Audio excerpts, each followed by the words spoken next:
예, 오늘은 박정윤 소설 트레일러 소녀를 읽어 드릴게요. 박정윤 작가는 강릉에서 태어났고요. 서울예술대학교 문해창작과를 졸업했네요. 2001년 강원일보 신춘문예에 바다의 벽에 당선되어서 등단했고 2005년에 길은 생선 내장처럼 구불거린다로 작가세계 신인상, 그 다음에 2012년에 장편소설 프린세스 바리로 제2회 혼불문학상을 수상했고요. 혼불문학상은 상금이 5천만원씩 주는 큰 상이죠. 그리고 2015년에 경장편소설 연애독본, 예, 그리고 또 장편 소설을 나혜석 운명의 캉캉을 푸른 역사에서 2016년에 표현했습니다. 지금 내 서재에 보니까 박정현 작가의 소설들이 나혜석 운명의 캉캉도 있고 연애독본, 목공소녀 이렇게 여러 책이 있습니다. 나혜석 운명의 캉캉 이 장편 소설을 내게 보내주었는데 뭐 다른 책도 보내주시고 그랬네요.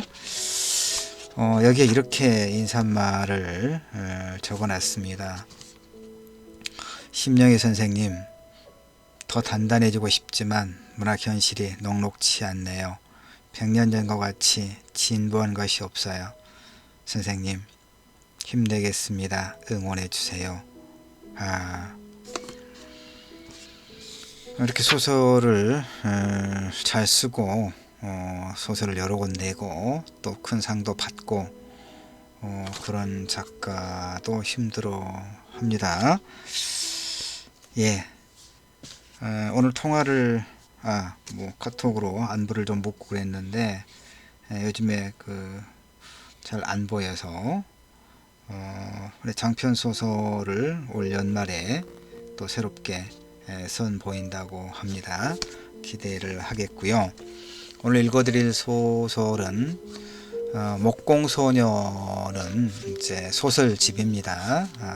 소설집인데 9편의 단편 소설이 수록되어 있습니다. 자음과 모음에서 펴낸 소설집인데 이 목공소녀에 들어있는 단편 중에서 오늘은 트레일러 소녀를 제가 읽어 드리려고 합니다. 트레일러 소녀. 오늘 아침 집이 배달되었다. 하얀색의 집은 마음에 들었다. 2달 동안의 지옥 같았던 시간을 잠시 잊을 정도로 예뻤다. 코가 잘린 코끼리 얼굴 같은 집을 보자마자 나는 홀딱 반했다. 집은 모 아저씨가 끌고 왔다. 모 아저씨의 렉스턴에 연결되어 따라온 바퀴 달린 집은 새집 티가 났고 윤이 돌았다. 모 아저씨는 차에서 내려 선글라스를 머리 위에 올려놓고 미네랄 워터를 마셨다. 아빠와 나는 집을 한 바퀴 돌았다. 모 아저씨는 검지에 걸고 있던 열쇠로 잠금 장치를 풀었다. 리모컨을 누르자 출입문이 치마를 걷어올리듯 스르륵 뚫렸다. 우리는 우유가 흘러내리는 것 같은 미끄러운 계단을 밟고 안으로 들어갔다. 조립은 여기서 했어도 유럽 트레일러 부품 중 최고인 엑셀과 커플러야. 모 아저씨는 자신의 동생 회사에서 만든 것이라고 강조했다. 통 바디가 부식하려면 10,000년이 걸린대. 모 아저씨 제가 10,000년을 살 것도 아닌데요. 뭐 생각보다 꽤 큰데.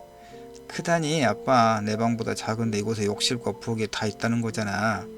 이종 면으로 가능한가? 그럼 전에 에쿠스잖아. 그거면 충분해.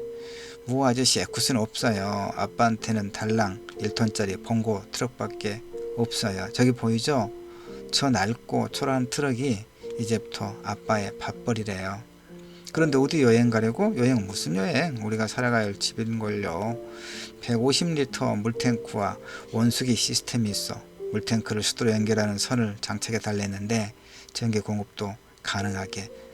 맞아. 장착했다더라. 연결만 하면 된다고 했어. 그런데 정말 어디 오래 가려고? 네, 뭐 아저씨.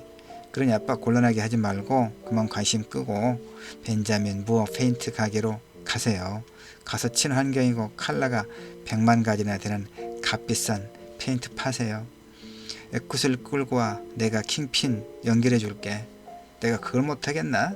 하긴 왕년에 25톤 트럭도 끌었었지. 후진할 때는 좀 어렵더라. 모 아저씨는 머리 위에 올려놓았던 선글라스를 바로 썼다. 모 아저씨가 가자마자 아빠는 집에 윈도우를 열었다. 윈도우는 방충망까지 덧대어져 있었다. 나는 수도를 틀어보았고 미니 냉장고를 열어봤다. 트럭에 집을 연결한 후 아빠가 말했다. 가자. 집을 놓을 곳으로 바다로. 엄마가 죽은 후 내가 제일 먼저 한 일은 내 방에서 액자를 떼어내는 거였다. 양털 모자를 쓰고 홀딱 벗은 백일 사진, 빨간 온핏을 입은 유치원 때의 사진, 학사모를 쓰고 찍은 사립학교 졸업사진, 우에노 공원에서 판다를 손짓하고 있는 사진, 싱가포르 바닷가 멀라이안 동상 앞에 서 있는 사진, 앙코르 와트에서 찍은 사진, 피아노와 바이올린 독주의 미술들의 시상식 사진, 스키장에서 찍은 사진, 필드에 나가 골프채를 휘두르는 사진, 승마복을 입은 사진, 핫핑크 비키니를 입은 사진, 외국어 고등학교 입학 사진, 30개도 넘는 사진이 내 방 벽과 테이블, 피아노와 콘솔에 붙어 있거나 놓여 있었다. 나는 방 가운데 있는 소파를 구석으로 끌어내고 양탄자 위에 액자를 던졌다. 첫 번째 액자가 떨어질 때와 두 번째, 세 번째 액자가 떨어질 때 소리가 각각 달랐다. 나무, 청동, 도금된 액자 틀과 유리 조각이 쌓일 때마다 소리는 점점 무뎌졌고 화가 사그라졌다. 액자를 모조리 던져버리고 나서야 나는 차분해졌다. 나는 방에 혼자 있어도 혼자 있는 것 같지가 않았다. 30명이 넘는 내가 바글바글 떠들어댔고 생각이 나누어졌다. 30명이 넘는 내가 공부를 했고 30명도 넘는 내가 공부를 하고 있는 나를 감시했고 피아노를 쳤고 엄마 약병에서 꺼내온 수면제를 함께 나눠 먹었다. 수면제를 먹어야만 잠을 잘 수 있었다. 꿈에서도 30명이 넘는 내가 여기저기 쏘다녀서 잠에서 깨면 골치가 아팠고 몸을 갈라놨다가 바늘로 꿰매놓은 것처럼 너덜거렸다. 양탄자를 돌돌 말아 100리터짜리 쓰레기 봉투에 담아버리고 손을 씻었다. 비로소 혼자만이 가득한 방에 앉아 피아노를 쳤다. 결혼 변주곡과 라흐마니노프 피아노 협주곡, 월강 소나타를 연달아 연주하고 난 뒤 책상에 앉아 공부를 했다. 역삼동 상록회관을 지나 르네상스 호텔 앞 테헤란로에 진입하자 차가 꽉 막혔다. 아빠의 낡은 트럭이 날아갈 듯 세련된 트레일러를 끌고 가자 끼어들기를 하던 차들이 주춤거렸고 운전자들이 신기한 듯 목을 빼고 쳐다보았다. 경복 아파트를 지날 때 그곳에 사는 같은 어학원에 다녔던 남자의 얼굴이 떠올랐다. 작년 그 애와 선정릉을 산책하다 장현 왕후 윤씨의 무덤 앞에서 키스를 했다. 서툴렀고 침에 묻어 불쾌했지만 내색하진 않았다. 또래 친구들에 비해 늦은 경험에게 나는 수위를 높이고 싶었지만 그 애는 진도를 나가지 못했다. 시시해서 접었다. 지금 생각해보니 미리 정리해서 다행이다. 복잡한 것을 설명하지 않아도 되니까. 논현동 구가구 골목 앞에 신호가 걸려 서 있을 때 아빠와 나는 동시에 같은 곳을 쳐다보았다. 유럽 가구를 숲에서 파는 가구점은 엄마의 친구가 하는 곳이었다. 그녀는 유능한 변호사의 변호 덕에 혐의 없음으로 풀려났고 지금 유럽 소파에 앉아 있었다. 아빠는 경부고속도로를 타기 전에 피곤하면 차를 세울 테니 트레일러 침대 칸에서 자라고 말했다. 우리는 의도적으로 엄마 얘기를 꺼내지 않았다. 나는 꼭 복학을 해야 하니까 아빠에게 돈을 꾸준히 모아야 한다고 말했다. 나는 분명 많이가 아니라 꾸준히 라고 강조했다. 얘들이 중간에 휴학계 내고 외국 갔다 오고 그러니까 나도 그런 줄 알 거야. 그래, 다행이다. 아빠가 한숨을 내쉬며 대답을 내뱉었다. 나는 아빠가 좋아하는 답이 뻔한 퀴즈를 내는 상품을 주는 라디오 프로그램을 틀어놓았고 아빠가 좋아하는 답이 뻔한 퀴즈를 내고 상품을 주는 라디오 프로그램을 틀어놓았고 개그맨 흉내를 내며 아빠를 웃겨주고 까불었다. 우리는 휴게소에서 우동을 먹었다. 아빠는 휴게실 식당에서도 깨끗한 자리를 찾았다. 엄마와 다니던 습관이 몸에 배었다. 우동은 탄력 없이 풀어졌고 국물 맛은 밍밍했다. 우동을 먹고 나선 잠이 들었는데 좁고 딱딱한 의자에서 잠을 자서인지 단체에 벌을 받는 꿈을 꾸었다. 아빠가 나를 흔들어 깨웠을 때는 룸 위로 가득 해가 떨어지는 해질녘이었다.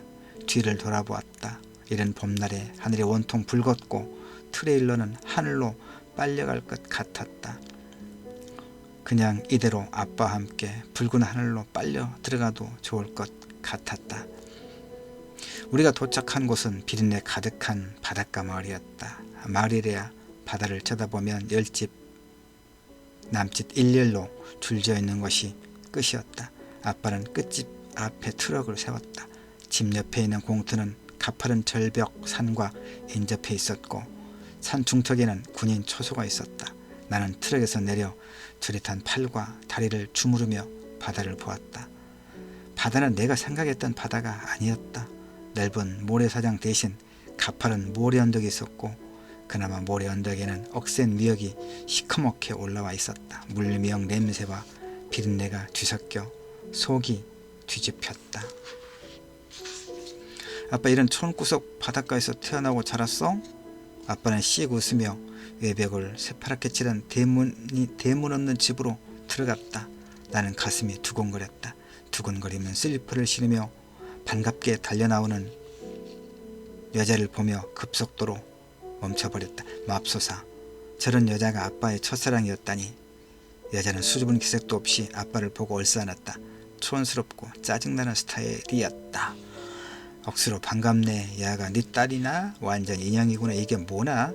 난 비행기인 줄 알았네. 차가 살집이나 최고급이네. 나는 여자와 말을 섞기도 싫었고 저런 여자와 아빠가 첫사랑을 했다는 것에 화가 났다. 배고프나? 손 씻고 들어와. 아빠와 나는 마당 수도가에서 손을 씻었다. 손을 씻은 아빠가 바다를 돌아보며 웃었다. 아빠의 허리선까지 바다가 배경이 되어서인지 웃음이 새파랗게 튀어오르는 것 같아 괜히 심술이 났다. 여자는 둥그런 알루미늄 상에 흰 밥과 고추장 국물을 풀어놓은 대접 하나만 떡 올려놓았다. 기가 막힌 것은 아빠가 그런 상을 보고 눈을 빛내며 바짝 다가 앉았다는 거였다. 야, 지방 가자미 물회구나. 아빠는 여자가 컵에 떨어지는 소주를 마시고 대접을 들어 국물부터 마셨다. 밥을 물에 대접에 붓고 비볐다. 숟가락으로 국물이 넘치도록 한 숟가락 퍼 입에 떠 넣었다. 입에 넣자마자 곧바로 한 숟가락을 미리 퍼놓았다. 나는 젓가락으로 대접에서 양파와 회를 골라 먹었다. 회를 씹다가 곧바로 뱉어냈다. 생선살에서 뼈가 씹혔고 비린내가 났다. 야가 노란 가재미를 먹을 줄 모르는구나. 여자는 실망하는 표정으로 일어나 부엌으로 가더니 돌김을 가져왔다. 여자가 직접 만든 것이라고 했다. 야, 추운데 아직도 돌김을 직접 하나? 그럼 바이틈에 계략인데 뭐하러 돈 주고 사 먹어? 여자의 억센 말투는 알아들을 수 없었고 그럴 마음도 안 생겼다. 그나마 밥을 김에 싸서 간장에 찍으니 먹을만 했다. 여자는 아빠가 마신 컵에 자신이 술을 따라 마셨다. 술을 마시고 입술을 손으로 훔쳤는데 술꾼 같고 촌부 같아서 쳐다보기도 싫었다. 나는 밥을 먹고 발딱 일어났다. 아빠 화장실 가고 싶어. 여자가 마당에도 화장실이 있고 마루에도 신식 화장실이 있다고 말했다. 내가 움직이지 않자 아빠가 자리에서 일어났다. 아빠는 트레일러 놓을 자리를 여자와 상의했다. 마당하는 화장실과 수도가로 인해 공간이 애매했다. 그래서 여자의 집 외벽에 바짝 붙여놓기로 했다. 큰 윈도우는 바다를 향해 있고 오른쪽 보조 윈도우는 여자의 마당을 향했다. 여긴 안 위험해. 저기 산 중턱에 군인 초소 있잖아. 자들이 밤낮으로 지켜줘. 아빠가 트레일러에 물탱크와 여전의 수도관을 연결하고 자가 전기 발전기를 설치하는 동안 여자는 부엌에서 뭔가를 만들었다. 간장 졸이는 냄새가 마당을 지나 트레일러 안까지 스며들었다. 음식 냄새에 겨우 진정된 속이 다시 뒤집혔다. 이거 도루묵 조림 냄새 아니야? 그렇지. 벌써 또 침이 개지? 나는 여자네 집 쪽 트레일러 윈도우를 닫아버렸다. 잠결에 술 냄새가 가슴을 파고들었다. 아빠는 까끌까끌한 턱수염을 내 뺨에 비볐다. 저리 비껴. 에이, 우리 천사 화났어? 촌스런 첫사랑 아줌마랑 키스했어? 잤어? 무슨 말을 그렇게 밉게 해. 앞으로 여자 만날 땐 나한테 허락받아. 엄마한테 그렇게 당해놓고 여자가 좋아? 후호. 아빠는 여자 보는 눈이 너무 없어. 내 딸이 천사라는 것은 알아. 그럼 앞으로 천사 말 좀 고분고분 들어. 그래. 무언가 휙 지나가는 움직임이 느껴졌다. 동시에 바다로 면한 트레일러 윈도우의 그림자가 지나갔다. 무선 LED 조명까지 덩달아 흔들렸다. 나는 귀에 꽂았던 이어폰을 뺐다. 월드뉴스를 말하던 앵커의 목소리 대신 파도 소리가 귓속을 파고들었다. 그 숲에 어떤 소리가 섞여 들렸다. 종이를 넘기는 소리 같기도 하고 모래 구덩이를 파헤치는 소리 같기도 하고 짐승 울음소리 같기도 했다. 아니, 사람의 울음소리였다. 침대에서 일어나 배 모양의 LED 조명을 들고 윈도우 쪽으로 갔다. 검고 평평한 바다에 달빛만 반짝였다. 소금을 뿌려놓은 김 같았다. 파도도 없었다.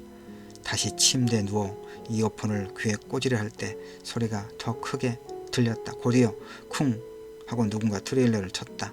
핸드폰을 들고 윈도우로 갔다. 방충망을 들어올리고 밖을 내다보았다.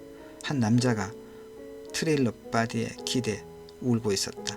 울음소리는 점점 커졌고 어깨가 심하게 흔들렸다. 딱하게도 해라.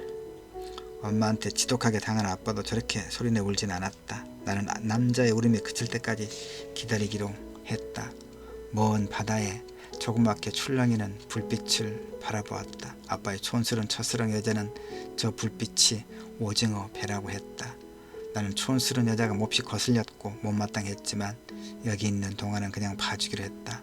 어차피 난 9개월 후에는 기숙사로 돌아갈 거였다. 트레일러 바디에 기대 울던 남자가 갑자기 몸을 일으키더니 바다 쪽으로 휘적휘적 걸어나갔다. 가파른 모래 언덕을 훌쩍 타 넘으며 바다로 향했다. 나는 남자가 바닷물에 뛰어드는 광경을 목격하게 되면 어디로 신고를 해야 하는지 생각했다. 남자는 바다 앞에 서 있기만 했다. 잠시 몸을 부르르 떨더니 뒤돌아서며 지퍼를 채웠다. 남자는 휘적휘적 모래 언덕을 타 올라왔다. 취했는지 모래 속에 발이 빠지는지 걸음이 위태로웠다. 남자는 곧바로 트레일러로 걸어왔다. 바다를 배경으로 품고 있는 사람들은 모두 선해 보이는 것일까? 키는 커다랬다. 전체적으로 겉모술에 했고 삐쩍 마른 선한 인상이었다. 남자는 다시 트레일러 바디에 기대 울기 시작했다. 정말 딱했다. 저기요, 여기 제 집이거든요. 남자는 창밖을 내다보는 나를 발견하고는 옷소매를 당겨 눈을 비볐다. 당신 누구요? 왜 거기 있어? 내가 누군지 알 건 없고 여긴 내 집이니까 딴 데 가서 오세요. 남자는 바지 주머니를 뒤지더니 담배 한 개비를 꺼내 불을 붙이고 바다를 향해 섰다. 담배를 한 개비 다 피우고 오른쪽 파도편의 점 쪽으로 걸어갔다.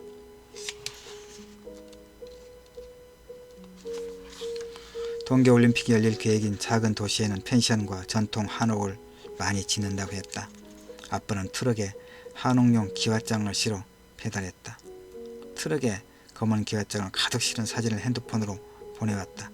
아빠와 나는 하루에 2-3번 통화를 했고 서로 사진을 주고받았다. 나는 바다 모래사장까지 올라온 미역사진을 보냈고 아빠의 첫사랑인 촌스러운 여자가 만든 요리사진을 찍어 보내기도 했다. 여자는 가까운 금진항에 배가 들어오는 새벽에는 항구로 갔다. 공판장에서 생선배를 가르는지 몸통을 손질하는지 알 수는 없지만 아침 식사 시간 전에는 비린내 가득한 앞치마를 한 채로 돌아왔다. 낮에는 공장에서 진미 오징어를 포장하는 일을 한다고 했다. 나는 낮 시간에는 식탁에 앉아 수능 대비 문제를 풀었다. 계획한 것을 모두 풀고 나면 모래사장을 걸었다. 내가 걸은 모래사장은 점점 확장되었지만 보이는 바다는 항상 똑같았다. 여자는 집으로 오기 전에 항구에 있는 공판장에서 생선을 사왔다. 나는 여자가 올 시간이면 비릿한 생선과 간장이 어우러지는 냄새를 상상했다. 순식간에 배가 고파졌다. 여자의 요리는 이상야릇한 모양이었지만 맛은 제법 있었다. 여자는 요리를 단 한 가지씩만 했다. 나는 일주일간 돌김만 뜯어먹다가 생선조림을 한 젓가락 맛보게 된 것이 이젠 여자의 요리를 기다리는 신세가 되었다. 흐물흐물한 생선에 김치를 넣은 국은 처음엔 보는 것도 싫었다. 그런데 이젠 물곰칫국에 들어있는 생선애와 곤이 이리까지 후룩 삼켰다. 물론 음식을 담는 그릇이나 상차리는 솜씨는 여전히 형편없었다. 미학과는 거리가 먼 여자였다. 트레일러 바디에 기대에 울던 남자는 잊을만하면 나타났다. 남자는 언제나 약간은 취한 듯 보였고 바다를 향해 앉아 소리내 울었다. 1시간가량 울다가 바다에 오줌을 누고 모래 언덕을 걸어 나왔다. 한 번도 바다에 뛰어든 적도 없었고 울지 않은 적이 없었다. 신기한 것은 남자가 바다 앞에 앉아 울다 돌아가는 것을 꼭 확인해야만 나는 잠이 왔다. 남자가 오지 않는 날에는 바다 전체가 어둡고 파도 소리가 거세게 느껴졌다. 그리고 바다가 외로워 보였다. 이제 남자가 울 시간이 다가왔다.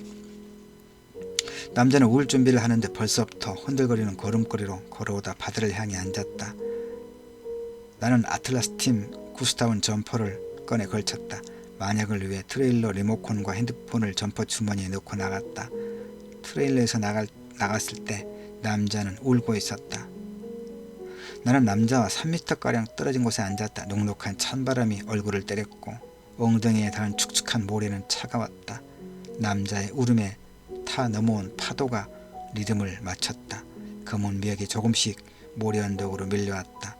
시커먼 미역이 밀려오는 모습을 보다가 나도 울기 시작했다. 기가 죽은 파도 끝자락에 밀려 올라오는 미역이 자살한 엄마의 머리카락처럼 보였다. 처음에는 소극적으로 눈물이 떨어지다가 이내 울음이 커지면서 어깨를 뒤흔들며 울었다. 어깨가, 몸이, 울음이 소금처럼 바다에 점여졌다. 엄마가 어떻게 아빠처럼 속없고 가난한 사람을 사랑했고 결혼까지 했는지 알 길이 없다. 젊은 욕망을 채우기 급급해서 서로에게 파고들다 내가 생겨버렸는지도 몰랐다. 엄마의 집에서 결혼을 반대했지만 딸이 고생하는 모습을 볼 수 없었는지 외할아버지는 역삼동에 집을 내주었다. 언덕에 있었지만 마당도 제법 넓었고 건물 실평수도 꽤 되는 2층 양옥집이었다. 엄마는 아빠가 벌어오는 월급으로 본인 치장도 못한다는 것을 깨달았다. 엄마는 기본적으로 피부관리를 받아야 했고 단골 피트니스 클럽에도 다녀야 했다. 동창 모임은 호텔 레스토랑에서 해야 했고 백화점에서 마음에 드는 옷은 1, 2초의 고민 없이 사야 했다. 엄마는 친정 나들이에 갈 때마다 카드값을 메워달라고 매달렸다. 외할아버지가 돌아가신 후부터 엄마는 돈의 무서움을 알았다. 엄마는 살림집을 2층으로 옮기고 1층에 스파게티 전문집을 냈다. 마당에 빨간색 파라솔을 설치하고도 늘 자리가 부족했다. 점심시간이면 근처 직장인들이 미리 전화해 예약 주문할 정도로 바빴다. 저녁에는 맥주를 마시는 사람들로 마당이 바글거렸다. 엄마는 매니저를 고용하고 밖으로 나돌았다. 그 무렵 나는 명동에 있는 사립초등학교로 통학을 했다. 학교가 끝나면 곧바로 대치동에 있는 온도문호가 영어와 수학 과외를 받아야 했다. 과외가 끝나면 압구정동 아파트에서 미술을, 집에서 피아노 레슨을 받았다. 일요일에는 과천에 있는 승마장으로 가야 했다. 엄마는 아빠를 설득했다. 나를 픽업하고 뒷바라지하는 고양이에게 주는 돈이 아빠의 월급보다 많다는 말에 아빠는 할 말이 없었다. 아빠는 학교 셔틀버스가 서는 갤러리아 백화점 앞에서 나를 기다렸다. 대치동에 원룸에서 내가 수업을 받는 동안 아빠는 차 안에서 라디오를 들으며 기다렸다. 압구정동 아파트는 주차 공간이 부족해 아빠는 차를 서너 번은 빼줘야 했다. 내 일정이 끝나면 우리는 1층에서 스파게티를 먹었고 2층으로 올라갔다. 함께 영어 자막에 나오는 영화를 볼 때면 아빠는 꾸벅꾸벅 졸았다. 방학기간 중 필리핀에 가 어학원을 다닐 때에도 캐나다 연수 코스를 갈 때도 언제나 아빠와 같다. 엄마는 우리가 쓰고 다니는 돈을 벌기 위해 너무나 바쁜 사람이었다. 아빠는 엄마 앞에서 주눅에 들었고 무엇을 의논하는 것이 아닌 허락을 받는 관계였다. 그러니까 애초에 아빠는 독한 가시를 삼키는 거였다. 살을 찢어내서라도 빼냈어야 하는 가시를 괜찮다고 목에 걸고 살았다. 엄마는 해외 골프장 건설을 위해 투자를 했고 친구들을 투자자로 끌어모았다. 필리핀 현장까지 답사했지만 골프장이 완공되었을 때 주인은 따로 있었다. 중간에서 소개를 해주던 남자는 돈만 긁어 받은 후 사라졌다. 재판날 엄마에게 사기죄뿐만 아니라 간통죄까지 있었다는 사실을 알게 되었다. 검사는 아빠의 기분 따위는 생각하지 않고 엄마의 죄를 낱낱이 파헤치고 까발렸다. 아빠는 간통을 고수한 여자를 찾아가 합의했다. 아빠와 함께 엄마에게 면회를 갔다. 아빠는 엄마에게 아픈 곳이 없는지, 밥은 괜찮은지, 춥지는 않은지 기다리겠다고 힘을 내라는 말도 안 되는 소리를 했다. 나는 아빠를 먼저 면회실 밖으로 내보냈다. 그리고 엄마한테 말했다. 죽어버려. 시커멓게 올라오는 미역을 보며 울고 있는 내 어깨를 누군가 짚었다. 학생 괜찮아? 나는 남자를 노려보았다. 남자는 내 옆에 털썩 주저앉았다. 그는 야상 재킷 주머니에서 녹색 소주병을 꺼내 마셨다. 저도 한 모금 주세요. 그 학생이 술 마셔도 되나? 학생 아니거든요. 휴학생이거든요. 남자는 머뭇거리다 녹색병을 건네주었다. 나는 병을 받아 한 모금 마셨다. 친구들과 경험삼아 마셨을 때와는 달리 시원하게 목을 타고 넘어갔다. 바다 앞이라서 그럴지도 몰랐다. 술병을 받아 마시던 남자가 접은 무릎에 팔을 올리고 울었다. 파도 소리에 울음소리가 섞였다. 젖은 미역 냄새가 났다. 남자의 울음이 단단하게 굳어있던 내 울음을 풀헤쳤다. 나는 남자와 한 차례 울고 난 뒤 남자를 바라보았다. 왜 울어요? 남자는 하늘을 올려다보았다. 혹시 이런 시 들어봤나? 나 하늘로 돌아가리라. 새벽빛 와 닿으면 쓰러지는 이슬 더불어 손에 손을 잡고 나는 마지막 연을 암송했다. 우리 시를 영문으로 바꾸는 과제가 있었어요. 그때 나는 피크닉과 아우팅 중 어떤 단어를 선택할지를 고민했다. 아우팅은 호모임을 밝히다는 뜻도 있어 나는 어검상의 밝은 느낌의 피크닉을 선택했다. 그는 동백님 사건에 연루되어 6개월간 정기 고문을 당했어. 무연고자로 오해받아 서울시립정신병원에 수용되기도 했어. 지인들은 그가 죽었다고 생각해서 유고 시집도 발표했어. 지옥 같은 삶을 살았던 그가 소풍 같은 세상이래. 아름다웠대. 그 시인이 오늘 죽었거든. 맙소사. 시인이 죽은 날이어서 울었단 말이에요? 그럼 지난번엔 왜 울었어요? 시인 이상이 죽었거든. 신동엽, 박인환, 기영도가 죽은 날 어찌 술을 안 마실 수 있겠어. 남자는 묻지도 않았는데 시인들이 어떻게 죽었는지 장황하게 설명했다. 그런데 휴학생은 왜 울었어? 남자는 주머니에서 녹색병을 하나 더 꺼냈다. 나는 그가 마실 때까지 기다렸다가 병을 빼서 술을 한 모금 마셨다. 남자친구한테 처했어요. 남자는 내가 건네는 녹색병을 받았다. 야 병신 같은 놈아 잘 살고 있냐? 나는 속으로 개같은 년이라고 엄마를 욕했다. 욕해봐요. 뭐? 욕해보라고요. 야 병신 같은 시인아 고작 뽕투 같은 영화 보다가 뇌졸중으로 죽었냐? 자 해봐요. 남자는 녹색병을 들고 술만 마셨다. 나는 남자 술병을 뺏었다. 야 씨발놈들아 죽도록 가난뱅이처럼 살다가 왜 그렇게 일찍 죽었냐고. 남자는 웅얼거리는 목소리로 작게 말했다. 크게 욕해보라고. 병신처럼 욕도 못해요. 18족 같은 세상 더러워서 못살겠네. 욕이라기보단 소리를 지르곤 남자는 울었다. 나도 울었다. 우리는 바다 앞에서 함께 울고 술 마시고 욕도 하는 사이가 되었다. 파도가 세차게 몰려왔다. 미역이 내 발밑까지 밀려 올라왔다. 나는 몸을 구부려 미역을 집어들고 울고 있는 남자에게 물었다. 그런데 이 미역 먹을 수 있는 거예요? 아빠의 첫사랑인 촌스러운 여자가 수줍은 듯 검은색 비닐봉지를 내밀었다. 여자는 식탁 겸 내 책상 앞 의자에 앉아 트레일러 안을 둘러보았다. 나는 비닐봉지를 펼쳤다. 운동복 스타일을 좋아하는 것 같아서 입어봐. 봉지 안에 든 것은 손에 닿는 천의 촉감부터 싸구려 티가 났다. 진 분홍색 아디다스 트레이닝복 세트였다. 선호하는 메이커도 아니지만 짝퉁티가 가장 많이 나는 것이 진 분홍색이었다. 여자도 평소와 달리 꽃무늬가 프린트된 원피스에 분홍 스웨터를 걸쳐 입고 있었다. 속이 빤해 보였다. 아빠가 오는 날이었다. 여자는 수돗물을 틀어 손을 적셔 보았다. 전기레인지에 불도 켜보았고 수납장을 열어 안을 들여다보았다. 나는 여자를 흘겨보곤 옷을 식탁 옆에 밀쳐놓고 귀에 이어폰을 꽂았다. 이어폰을 귀에 꽂았지만 음악을 틀지는 않았다. 여자가 눈치껏 사라져 주기를 원했다. 여자는 화장실에 들어가 한참을 있었다.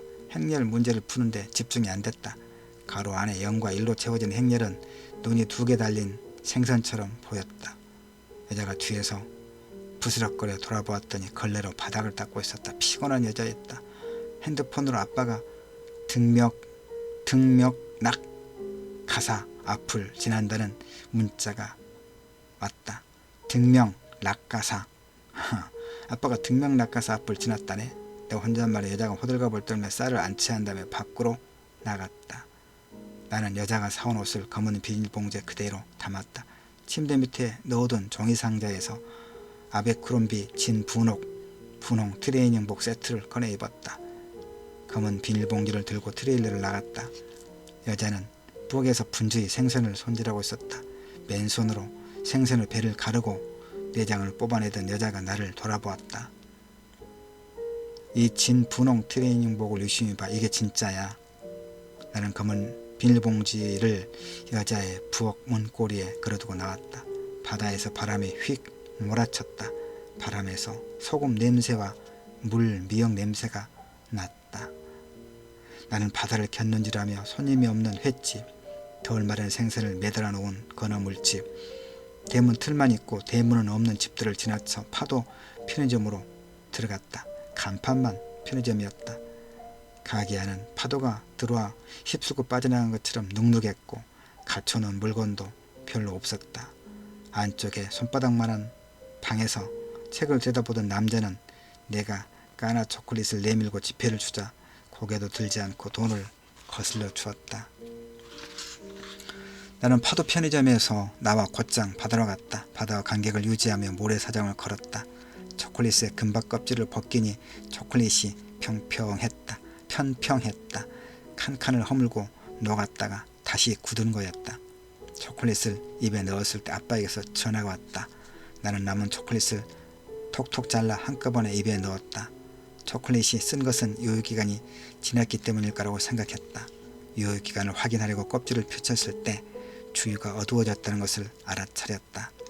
아빠에게 문자가 왔다. 핸드폰 전원을 껐다. 모래사장을 걸을 때마다 의문이 생겼다.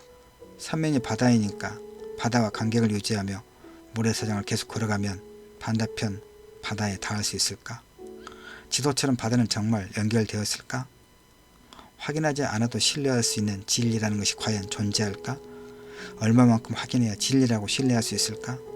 그림자와 어둠을 구분하기 힘들었을 때 모래사장이 급격히 좁아졌다. 어둠 속에 검은 바위가 솟아올라 있는 것이 흐릿한 달빛에 보였다. 나는 고개를 돌려 바다 위 하늘을 보았다. 날카로운 달이 떠 있었다. 생선 아가미 같은 달이었다. 기름에 살짝 구운 가자미의 노란 살이 떠올랐다. 배가 고팠다. 나는 모래에서 발을 빼서 뾰족한 바위 위로 올라갔다. 뾰족한 바위들이 어둠 속에서도 수십 킬로미터 이어졌을 거라는 예감이 들었다. 나는 뾰족한 바위들 틈에 앉았다. 편안했다. 어둠도 파도 소리도.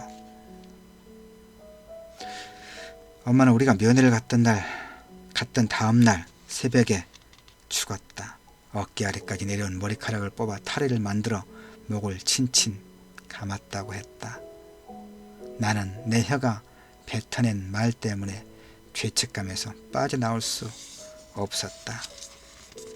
휴학기를 내고 온 날 1층의 빨간 파라솔에 허물어질 것처럼 앉아있는 여자를 봤다.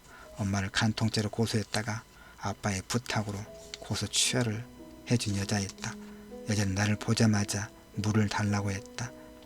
보기에도 몸과 입이 바싹 말라 보였다. 나는 스파게티 가게 안으로 들어가 물 한 잔을 떠왔다.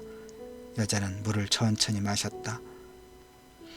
여자는 이곳을 떠날 것이라 말했고 아빠를 만나야 한다고 말했다. 나는 여자에게 아빠가 지방에 내려갔다고 거짓말을 했다. 여자가 가방에서 흰 봉투를 꺼냈다. 봉투 끝을 한번 접고 다시 또 접었다. 아빠에게 전해달라고 말하고 여자는 정맥이 도드라진 팔로 탁자를 짚고 일어나더니 마당을 가로질러 나갔다. 나는 2층으로 올라가 봉투 안에 서류를 읽었다. 봉투째 가스레인지에 올려놓고 불을 붙였다. 분무기로 불을 끄고 물티슈로 채를 닦아 변기에 놓고 물을 내렸다. 법의원의 소견서였다. 자살한 엄마의 뱃속에 12주 정도 되는 태아가 있었다. 엄마는 내 말 때문에 죽은 것이 아니었다. 낙태도 불가능한 그곳에서 엄마가 선택할 수 있는 것은 그것뿐이었다. 눈을 찌르는 강렬한 빛이 쏟아졌다. 멀리 있는 군인 초소에서 서치라이트를 비췄다. 서치라이트는 바다의 수면을 샅샅이 들춰내고 내가 있는 바위 쪽을 훑었다. 서치라이트의 불빛에 뾰족한 바위가 모습을 드러내며 그림자를 만들었다가 다시 어둠으로 뭉쳐졌다. 바위 무리는 얼마 멀지 않는 곳에서 끝났고 다음은 방파제였다. 사각볼 모양의 테트라폰드 콘크리트 블록이 이어졌다. 나는 서치라이트가 다가오기 전에 바위를 건너뛰었다. 바위에서 내려 모래사장에 발을 디뎠을 때 다리가 후들거리며 모래 위로 고꾸라졌다. 신발을 벗어 모래를 털어내고 파도 편의점에 들어갔다. 검은스레하고 비쩍 마른 명태같은 남자는 여전히 책을 들여다보고 있었다. 나는 컵라면을 꺼내 들고 물을 끓여줄 수 있는지 물었다. 남자가 말없이 느릿하게 일어나 방 한쪽에 설치된 가스레인지에 주전자를 올려놓고 불을 켰다. 나는 물이 끓기를 기다리며 밖으로 나가 바다 쪽으로 갔다. 왼쪽 끝을 보았다. 트레일러에 불이 환하게 켜져 있었다. 트레일러를 보며 뒷걸음질 하다가 발목에 미지근한 물이 닿았다. 종아리 굵기의 파이프에서 물이 쏟아져 나와 바다로 흘러들었다.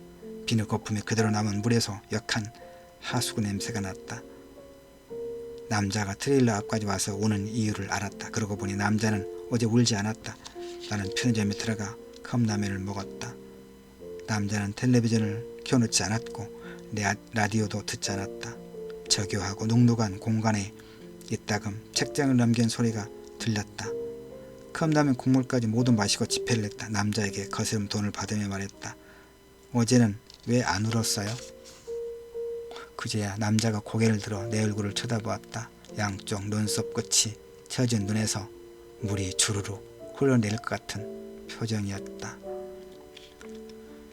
트레일러의 단점은 가구 배치를 바꿀 수 없는 것이다. 바다로 면한 창 앞에 식탁이 놓여있지만 의자에 앉으면 바다 귀퉁이와 하늘만 보였다. 의자의 위치를 바꾸려 해도 고정되어 있었다. 소파를 펼치면 침대가 되었지만 침대로 만든 상태에서는 화장실에 들어가려면 몸을 옆으로 돌려야 했다. 무엇보다 빨래를 하고 늘 공간이 없었다. 어쩔 수 없이 나는 여자가 말한 흰색 화장실에 놓인 세탁기를 사용하기로 했다. 세탁기 안에는 여자의 빨래가 가득 들어있었다. 나는 부엌에서 요리용 집게를 가지고 와 여자의 빨래를 집게로 집어 대야에 담아놓고 몇 개 안 되는 내 옷가지를 넣고 세탁기를 돌렸다. 세탁기가 돌아가는 동안 여자의 말 위에 앉아 바다를 바라보았다. 눈 바로 앞으로 새파란 물이 몰려드는 바다였다. 갈매기 무리가 모래 언덕에 뒤엉켜 있는 미역을 뒤적거렸다. 미역 사이에 잔멸치라도 있는지 갈매기들이 서로를 핥히며 덤벼들었다. 어지러운 갈매기 소리에 속이 울렁거렸다. 여자는 요즘 풀이 죽었다. 아빠가 머물렀던 사흘 동안 나는 저녁 시간만 되면 트레일러에서 나갔다. 뾰족한 바위가 있는 바다를 지나 테드라포드 콘크리트 블록이 있는 방파제를 지나 배가 들어오는 항까지 갔다가 돌아오면 어김없이 아빠는 트레일러에서 잠들어 있었다. 첫날에는 내 핑계를 댔을 거였다. 초조한 마음으로 나를 기다려야 했고 상처로 삐뚤어진 나를 어떻게 올바르게 제자리로 돌아가게 할 것인가에 대해 여자와 걱정하느라 술과 시간을 낭비했을 거였다. 그러나 다음 이틀 동안에도 아빠는 여자에게 어떤 행동도 하지 않았다. 꽃무늬 원피스를 입은 자신의 첫사랑에게 A상 포옹도 키스도 하지 않았을 거였다. 분명했다. 당신 여자 있어? 엄마는 아빠와 싸움 끝에 꼭 그렇게 말했다. 아빠는 기가 막히게 했다. 당연했다. 아빠는 다른 여자를 사귈 용기도 없었고 엄마의 몸을 휘어잡고 파고들 마음도 없었다. 세탁이 끝났다는 소리가 들렸다. 내 옷가지를 꺼낸 후 여자의 낡고 후줄근한 옷을 집게로 들어 세탁기 안에 넣었다. 며칠 전에 새로 산 아빠가 머무는 내내 입고 있었던 꽃무늬 원피스를 집어들었을 때 여자의 후줄근해진 외로움을 봐버렸다. 아빠는 과일을 위한 원룸이 밀집한 대치동에서 나를 기다리며 교복을 줄여 입은 여학생을 숱하게 봤다. 타인을 의식하지 않고 행동하는 여학생을 보며 아빠는 욕망을 혼자서 해결했다. 수학선생의 위경련으로 예상시간보다 일찍 나온 날 나는 까맣게 썬팅된 아빠의 차 안을 들여다보았다. 내가 문을 두드렸을 때 아빠의 당황하던 표정과 행동을 기억했다. 아빠가 급하게 차창을 열어놓았지만 말할 수 없는 비릿한 냄새는 쉽게 빠지지 않았다. 더워. 나는 뒷자리에 창문을 열었다. 원룸 입구 계단에 교복을 입은 여학생이 앉아있었다. 살색 스타킹 속에 팬티까지 보이도록 다리를 벌리고 앉아 아이스크림을 핥고 있는 여학생의 머리채를 휘어잡고 싶었다. 울고 있던 남자는 내가 옆에 앉자 울음을 멈췄다. 나는 입을 벌렸다. 입안 가득 들어온 바람이 가슴에 얹혔다. 저 미역은 매일 저렇게 올라오나요? 봄 내내 올라와. 오늘 어떤 시인이 죽었나요? 김수영. 술을 마시고 걸어가다 마포구 구수동에서 인도로 뛰어든 좌석버스에 치였어. 그 시인이 죽은 날에서 오는 거군요. 거짓말이다. 촌스러운 여자는 파도 편의점 총각이 딱한 사람이라고 말했다. 왜요? 말해 뭐해? 말한다고 딱한 사정이 사라지는 것도 아닌데 그럼 애초에 말을 말던가. 입이 무거운 척하기는. 말은 그렇게 했지만 나는 촌스러운 여자가 입이 무겁다는 사실이 마음에 들었다. 남자는 야상 재킷 주머니에서 녹색 소주병을 꺼내 마셨다. 나도 좀 줘봐요. 그 휴학생이 자꾸 술 마셔도 되나? 남자는 머뭇거리다 병을 건네주었다. 나는 한 모금을 마시고 남자에게 병을 돌려주었다. 남자는 병을 받지 않고 다른 주머니에서 병을 꺼냈다. 우리는 말없이 각자 녹색 병을 들고 마셨다. 아빠는 오늘도 연락이 없었다. 경찰도 별다른 기록이 없었다고 말했다. 흥진기업 경리는 아빠가 한 달 일하고 월급을 받은 날부터 나오지 않았다고 했다. 아빠가 이곳에 사흘 동안 머물 때 알아차렸어야 했다. 아니 나는 결혼하지 않은 첫사랑 여자의 집 옆에 트레일러를 놓자고 했을 때 눈치챘다. 트레일러가 이 바다에 도착했을 때부터 어떤 예감을 받았다. 아직 예감은 확인된 바가 없다. 그렇지만 자꾸 눈물이 났다. 남자가 코를 훌쩍이며 울었다. 나도 따라 울었다. 하늘에는 누군가 칼로 후벼 파놓은 상처처럼 날카로운 달이 떠 있었다. 큰 파도가 바닷속의 모래 언덕을 타넘고 몰려왔다. 자선한 엄마의 머리카락 같은 시커먼 미역이 내 발목을 휘감았다. 젖은 미역 냄새가 났다.